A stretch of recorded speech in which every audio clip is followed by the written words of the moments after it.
नमस्कार, मैं आस्था श्रीवास्तव और आप देख रहे हैं लोकनाथ। आइए डालते हैं आज की खास खबर पर नजर। आम आदमी पार्टी के सुप्रीमो और दिल्ली के मुख्यमंत्री अरविंद केजरीवाल को ईडी द्वारा गिरफ्तारी होने के बाद पूरे देश भर में आप कार्यकर्ताओं के साथ इंडिया गठबंधन सड़कों पर उतर आया है। ग्वालियर में भी केंद्र की भाजपा सरकार का विरोध प्रदर्शन करते हुए अरविंद केजरीवाल के समर्थन में आप कार्यकर्ताओं ने भाजपा कार्यालय पर विरोध प्रदर्शन किया। और आप सब लोगों को आग्रह करते कार्रवाई का समर्थन करते हैं और हम आपके साथ लोकतंत्र को बचाने की इस लड़ाई में आपके साथ सहयोगी और भागीदारी करते हैं।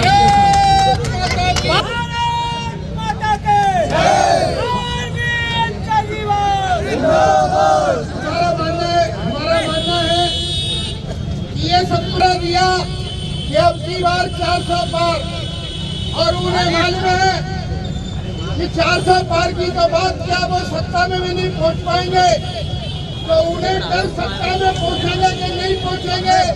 इससे भी नहीं है। उन्हें डर है कि अगर सत्ता में नहीं गए तो नरेंद्र मोदी से लेकर अमित शाह तक पूरा जीवन खेल में चक्की बीचनी पड़ेगी। वो ये जानते हैं। उन्होंने इस देश में वो आए और अभी इलेक्ट्रल बॉन्ड नाम खुला है जो सुप्रीम कोर्ट के प्रयासों से सामने आया है, वो तो साफ तौर पर दिखाता है कि इन बेईमानों ने ईडी और इनकम टैक्स से लेकर के सीबीआई का इस्तेमाल करने के बाद इन्होंने पूंजीपतियों से आम देश के बड़े बड़े बेईमान भ्रष्ट लोगों से कॉर्पोरेट से जो पैसा लिया है और तो और अब तो ये भी जानकारी मिल रही है कि पुलवामा में जो शहीद हुए थे हमारे जवान वीर उनका हत्या करने के लिए जिस कंपनी ने पाकिस्तान की कंपनी ने मदद की थी उस कंपनी से भी इन्होंने भाग की बात है। बड़ा लोकतंत्र के लिए आज दुखदायी दिन है। इस देश में सबसे बड़े लोकतंत्र में जनता के सबसे बड़े आज़ादी के बाद बहुमत से जीता हुआ एक मुख्यमंत्री जिसको भारतीय जनता पार्टी की सर्वोच्च लीडरशिप पिछले कई समय से हराने के लिए प्रयासरत है, लेकिन लगातार चुनाव जिस देश में नरेंद्र मोदी जी कहते हैं कि मेरा डंका बजा है, अमित शाह जी कहते हैं कि हम चाणक्य हैं, उनके सारे 3 तिकड़म को फैल करते हुए आदरणीय अरविंद केजरीवाल जी ने दिल्ली में लगातार 4 चुनाव जो हराए हैं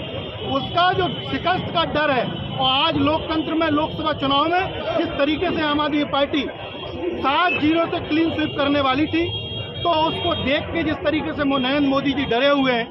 उसको लेकर अरविंद केजरीवाल जी की तानाशाही पूर्वक कल जो गिरफ्तारी करी गई है, आज तक के इतिहास में मेरे ख्याल से पहली बार किसी सिटिंग सीएम को इस तरीके से गिरफ्तार किया गया है। उसके खिलाफ आज पूरे देश में विरोध प्रदर्शन चल रहे हैं। उसी को लेकर आज ग्वालियर के अंदर हमारा विरोध प्रदर्शन भाजपा के कार्यालय तक जाएगा और भाजपा के कार्यालय के बाहर हम प्रदर्शन करेंगे।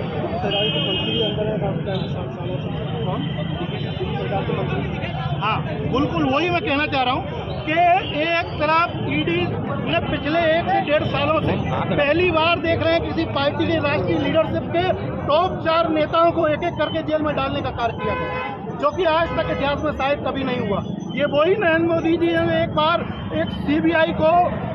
कई नाम ले लेके खोजते थे, अमित शाह जी इनको कई तरह की बातें करते थे। आज इस तरीके से दमनपूर्वक कार्रवाई आम आदमी पार्टी के नेताओं के ऊपर हो रही है। 1 रुपए की जब्ती नहीं है, 1000 रेट इन्होंने सीबीआई ईडी से डरवा ली। अगर मैं चैलेंज देना चाहता हूं खुले मन से, अगर इतनी रेट आम आदमी पार्टी के नेताओं के ऊपर डलवाने के बाद 1 रुपए की वसूली नहीं हुई, मैं चैलेंज करता हूं कि भारतीय जनता पार्टी के इतने बड़े लीडरशिप को छोड़िए, एक छोटा सा कार्यकर्ता अभी नरोत्तम मिश्रा जी के यहाँ बंगले पर जिस तरीके से छापे डले और 2 करोड़ की आप सबने देखा कि वहाँ पर टैक्स की चोरी पकड़ी गई, 2 टॉफी की फैक्ट्रियों के कागज मिले, लेकिन कोई कार्रवाई नहीं होती। और एक तरफ आम आदमी पार्टी के लोगों के ऊपर 1000 रेट डालने के बाद 1 रुपए का सबूत नहीं मिलता, उसके बाद उनको जेलों में डाल दिया जाता।